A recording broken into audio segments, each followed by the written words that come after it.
जिंदाबाद लाहौरियो जिंदाबाद। पहले मैनू ये दसो आवाज आ रही है? नहीं।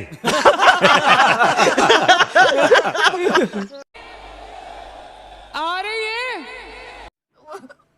मुझे अपने घर जाना है। मुझे घर जाना है। ओहो भाई आराम से।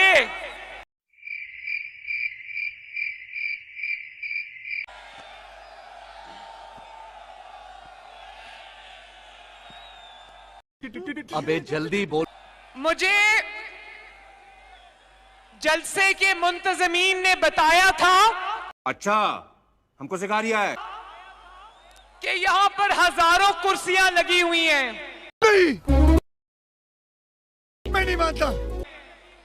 लाहौर वालों, मुझे यहाँ एक भी कुर्सी नजर नहीं आ रही।